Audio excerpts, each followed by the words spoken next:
Have you ever wished you could talk to someone you've lost, just one more time? What if you could, but not just to say goodbye, but to change their fate? This is the story of Frank, a man standing outside his house, taking a drag from his cigarette, when something incredible happens. A breathtaking light show fills the sky, a spectacle people call the Northern Lights. You'd normally have to be near the North Pole to see this, but tonight, it's visible all the way from New York City. Frank doesn't think much of it. He heads inside his hobby, a big ham radio he uses to chat with strangers across the globe. But tonight, the person he connects with is no stranger. It's his own son, calling from 30 years in the future. "Dad," the voice says, "save yourself. You are going to die today." Frank freezes. How is this even possible? To understand, you need to know Frank. He's not just any guy. He's a firefighter, a legend known throughout the city for his incredible bravery. Just 2 hours ago, he proved it again. A tanker full of gasoline flipped over, right on top of a sewer line where 2 electricians were trapped. Gas was leaking, and a single spark would have been catastrophic. When his team arrived, Frank didn't hesitate. He risked everything, pulling both men to safety less seconds before the whole thing went up in flames. His heroism made him admired by many, but Frank only had eyes for 2 people: his wife, Julia, a kind-hearted nurse, and their young son, John. Now, let's jump forward 30 years. The sky is lit up once again by those same strange lights. John, who was just 6 when his father died, is now a 36-year-old police detective. He's a master at catching criminals, but his personal life is a wreck. His girlfriend just left him, unable to deal with the fact that he is still consumed by the grief of losing his father all those years ago. You see, on that fateful night, Frank went to fight a fire at a warehouse and never came home. All they found was his burnt uniform.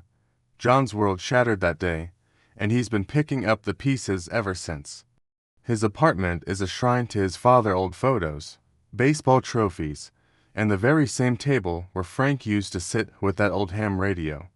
That night, after visiting his mom, John comes home to find his childhood friend, Gordo, hanging out with his son. While they're playing, Gordo's kid stumbles upon Frank's old radio. The memories flood back, hitting John like a ton of bricks. After Gordo and his son leave, John sits watching TV, the radio still humming in the background. Suddenly, a voice crackles through the speaker. "Q15? Q15? Come in, is anyone listening?" On a whim, John picks up the microphone. "Hello, I'm speaking from New York City. My name is John. Who are you?" The voice on the other end sounds surprised. He was hoping to reach someone in China or Japan, not another New Yorker. He then asks John about a baseball game happening tomorrow, which team he's rooting for. John freezes. The game the man is talking about. It happened 30 years ago. Why would I watch a game from 30 years in the past? He asks, confused. The radio goes quiet for a moment. Then, John hears the man calling out to his own son, using a nickname that stops John's heart cold: Little Chief. It was the name his father, and only his father, ever called him. "What's your name?" John asks, his voice trembling. The reply comes back, "Frank Sullivan." The color drains from John's face. He thinks it has to be a prank by Gordo, but the voice says, "Gordo, my neighbor's kid." He continues, confused, "You don't sound like a kid." Who is this? John can't hold it in any longer. He yells into the mic, "Stop this nonsense. Frank Sullivan was my father. He died 30 years ago. I'm his son, John Sullivan, and I'm speaking from his home in Queens." Silence. Then, the man on the other side reveals his face, and John nearly collapses. It's him. It's really him, his father, Frank, looking exactly as he did 30 years ago. It's a miracle. The strange lights in the sky, appearing in both their timelines, must have created a bridge, connecting their radios across 3 decades. In his shock, Frank accidentally drops his cigarette, and it burns a small mark on the wooden table before he quickly puts it out. In John's time, 30 years in the future, that same burn mark magically appears on the table right in front of him. "It's real," John whispers. "You just burnt the table, didn't you?" "I can see it." Frank panics. He thinks it's some kind of black magic. "Who are you?" "Stay away from my family, or I'll break your bones," he shouts. John's reply is chilling. "You'll have to stay alive first, Dad. You're going to die tomorrow." John quickly explains about the warehouse fire, the one that took Frank's life. He warns him, begs him, not to use the window exit but to find another way out. Frank, still not believing any of it, angrily switches off the radio. The next morning, though, he arrives at the station to hear the alert: a warehouse is on fire. A cold dread washes over him. He starts to believe. At the scene, the fire is raging. A frantic woman runs up to him, screaming that her daughter is trapped inside. Frank hesitates for a second, John's warning echoing in his mind, but his duty as a firefighter takes over. He rushes in, finds the little girl unconscious, and carries her toward the window exit. But then he remembers John's words. Just as he turns away, the ladder mechanism outside the window fails and collapses. He scrambles to the other side of the building and smashes through a ventilator, escaping with the girl just in time. 30 years later, John is sitting with Gordo and Satch, his father's old friend and fellow firefighter. They're reminiscing about Frank when something strange happens to John. New memories start flooding his mind, memories he never had. Memories of growing up with his father. Moments that never happened because Frank had died. The glass in his hand slips and shatters.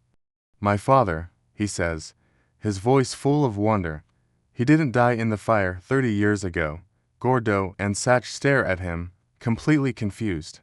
"Yeah, we know that, John," Gordo says. "Your father died of cancer 10 years ago." The truth hits John like a tidal wave. His warning worked. He saved his father's life. Frank lived longer because of him. But then another memory surfaces. Frank was a chain smoker. By saving him from the fire, he had inadvertently set him on a new path, one that still ended in tragedy. Back in the past, Frank emerges from the building, the rescued girl in his arms. Seconds later, a massive explosion rips through the very spot where he would have been standing. John's warning had saved him, but in changing the past, he's just uncovered a whole new set of problems. Convinced that the voice on the radio was his son from 30 years in the future, Frank rushed home, trying to reconnect with John, but this time there was only static. On the other side of time, John was ecstatic. He returned home that night to a startling sight: all the family photos had changed. The newspaper clipping that once reported Frank's death now celebrated his heroism, detailing how he saved a young girl. A new note lay on the table. Simple words that meant the world. "I'm alive, Chief." Tears welled up in John's eyes. Soon, the strange atmospheric conditions aligned again, and their radios crackled back to life. Father and son talked for hours, bridging the 30-year gap. John shared everything about the future: who would win the World Series, which car Frank would buy, every little detail. Finally, he gathered the courage to tell his father the hardest truth. Frank was supposed to die of lung cancer from his chain-smoking habit. He begged him, "Please, Dad, you have to quit." Hearing his son's plea from the future, Frank was deeply moved. The next day, a changed Frank went to the hospital to see his wife, Julia. He found her in the middle of treating a patient. When Julia saw him, she asked a junior colleague to take over. But as she turned away, she noticed the junior was about to administer the wrong medication. Julia lunged forward, stopping him just in time and saving the patient's life. After the close call, Frank held her close, expressing his love, and then headed home, his heart full. Meanwhile, in his own time, John had a terrifyingly vivid dream. He was at a funeral for a family member. He saw his younger self, sitting alone, scared and crying. Then, his eyes fixed on his mother's locket. The image was so sharp, so real, that he woke up in a cold sweat. It wasn't like a normal dream that fades away. This felt like a memory, etched into his mind. Panicked, he tried calling his mother, but a stranger answered. He tried again, same result. He dismissed it as a network issue and decided to go see his girlfriend, Samantha, now that his father was alive. He felt a weight lift off his shoulders and wanted to make things right with her. But when Samantha saw him, she looked at him with confusion. She didn't recognize him at all. To her, he was a complete stranger. John was stunned, thinking maybe she was just incredibly angry. He went to the police station, but the strangeness continued. His chief, Satch, who had always been a mentor and a friend, was now cold and distant. Satch handed him a case file: the Nightingale murders. They had been working on it for days. A construction crew had recently unearthed a skeleton, the remains of a nurse named Mary Finley, the first victim of a serial killer from 30 years ago. Satch explained that the Nightingale killer had murdered 10 nurses, and the case was never solved. John's blood ran cold. In his original timeline, the Nightingale had only killed 3 women before vanishing. As he frantically flipped through the case file, his world completely fell apart. There, on the list of victims, was a name that made his heart stop: Julia Sullivan, his mother. He raced home in a panic and saw his worst fear confirmed: his mother had vanished from every single family photograph. The horrifying truth hit him like a tidal wave. By saving his father, he had inadvertently altered the past, creating a new, terrible present. He immediately got on the radio, his voice trembling as he told Frank about the devastating changes. He explained that by saving his life, they had somehow caused Julia's death. Frank was in shock. When? He demanded to know. When does it happen? John told him the date. October 22nd, exactly 1 week from Frank's current time. John asked if anything unusual had happened at the hospital the day before. Frank mentioned his visit to Julia, his heart soaring with happiness. That's when it clicked for John. Something crucial must have happened during that visit. Frank swore he would protect Julia, but John reminded him of the terrible cost.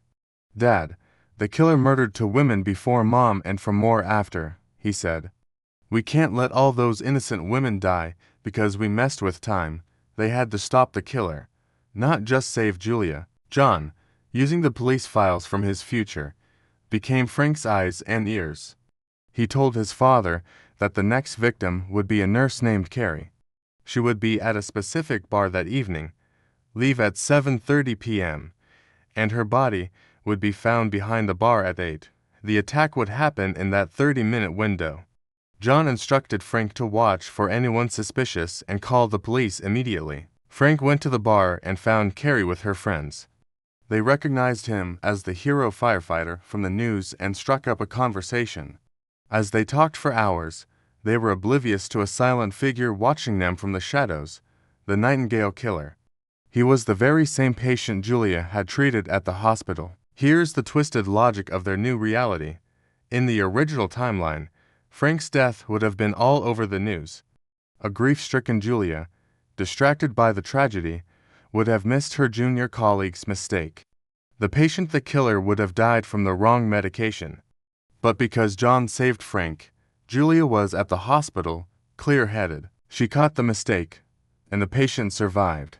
Frank's visit, an act of love, had unintentionally saved a monster.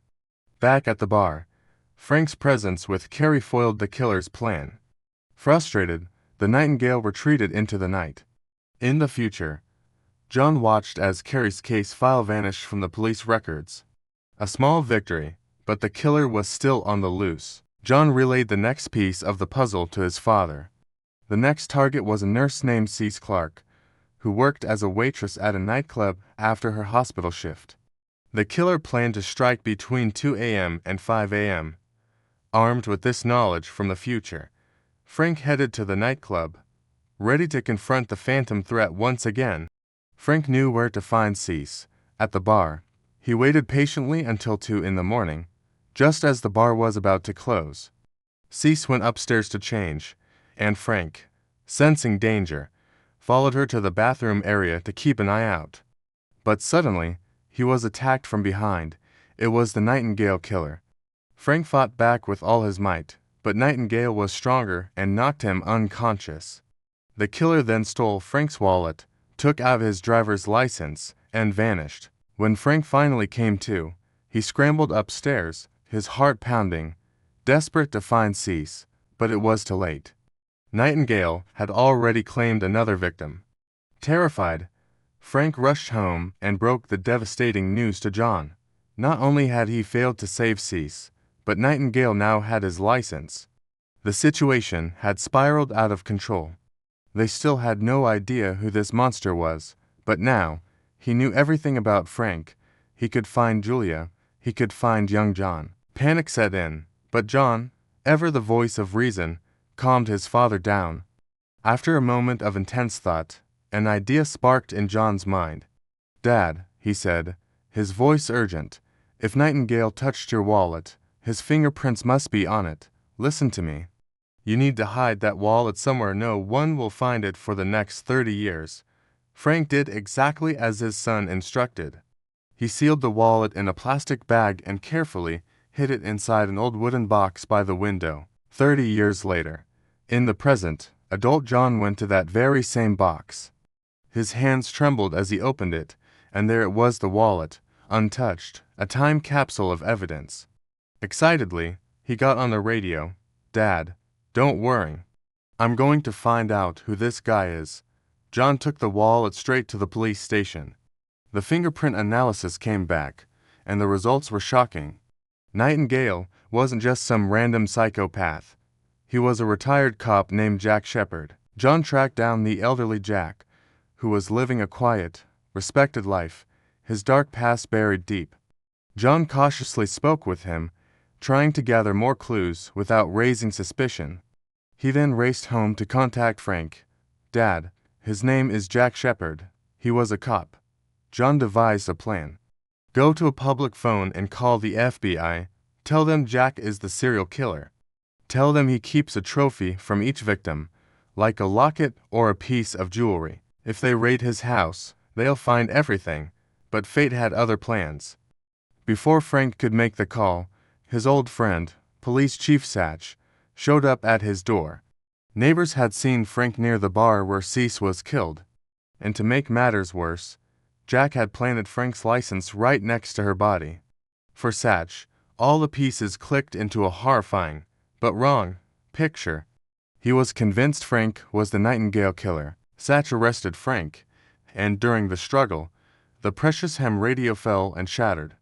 At that very instant, in the present, John's radio went dead. The connection was broken. At the station, Satch interrogated Frank relentlessly. Frank desperately tried to explain the impossible truth that he was communicating with his future son, who had identified the real killer. He even told Satch the results of a baseball game John had shared with him. But Satch, frustrated and disbelieving, just brushed it all aside. Meanwhile, Julia arrived at the station, frantic with worry. But instead of letting her see Frank, Satch took her to a cafe and delivered the crushing news: her husband was a serial killer. Back in his cell, Frank received an unexpected visitor. It was Jack, using his police credentials. He walked right up to Frank's cell and pulled a gun. He was about to end it all when another officer walked in. Jack quickly hid his gun, made some small talk, and left with the officer. Frank knew he would be back. His eyes darted around the cell, and he spotted an exposed electrical wire. He had an idea. At the cafe, Satch glanced at the TV. A baseball game was on, and the final score was exactly what Frank had predicted. A wave of shock washed over him. Frank was telling the truth. At that same moment, Jack returned to the jail, ready to finish the job. But as his hand touched the metal bars of the cell, a massive jolt of electricity coursed through his body, and he collapsed, unconscious. Frank quickly searched Jack's pockets and found his address. He then pulled the fire alarm, and in the ensuing chaos, he escaped. Now a fugitive, Frank was more determined than ever.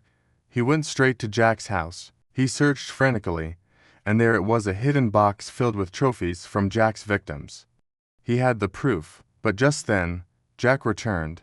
A desperate chase began, with Jack firing his gun wildly. The pursuit led them to the docks. Frank scrambled under the pier, and as Jack leaned over, Frank grabbed him, pulling them both into the dark water. In a final, desperate struggle, Frank managed to kill Jack with a screwdriver. Shortly after, Satch and his team arrived. They found all the evidence in Jack's house, proving his guilt beyond any doubt. Satch took Frank's statement and officially cleared his name. Back home, Frank sat down and began to fix the broken radio.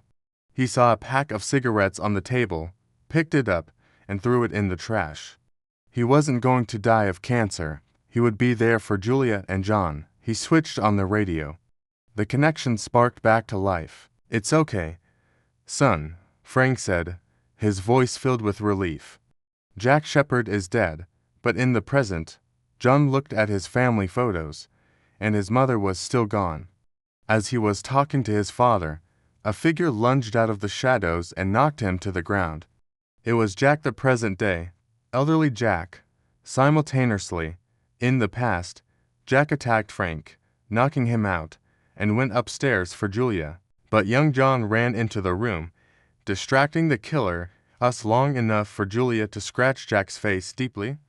In that instant, identical bloody scratches appeared on old Jack's face in the present. The past was rewriting the present live. Jack knocked Julia unconscious and grabbed young John. As he came downstairs, he saw Frank, conscious again, holding a shotgun. "Drop the gun, or I snap his neck," Jack snarled, using the boy as a shield. Frank had no choice. In both timelines, the family was on the brink of annihilation. Old Jack aimed his gun at adult John, while past Jack moved in on Frank and Julia. But Julia, recovering, lunged at Jack from behind. The distraction was all Frank needed. He raised his shotgun and fired, blowing Jack's hand clean off. In the present, old Jack cried out as his own hand vanished into thin air. The world around John began to shift and warp. The walls, the furniture, the photos on the wall, everything was changing. But the danger wasn't over. The wounded, one-handed Jack still had his gun aimed at John, but before he could fire, another shot rang out, and Jack fell. Standing in the doorway was Frank, his father, older, grayer, but alive and well in the present. He had survived. The timeline settled into a new, perfect reality. Frank and Julia were together, and even Samantha, John's lost love, reappeared in his life, leading to a future where they got married and had a son of their own. It was the happy ending they had all fought for, across time itself. If you enjoyed this wild ride, don't forget to hit that like button and subscribe for more stories like this. Thanks for watching, and I'll see you in the next one.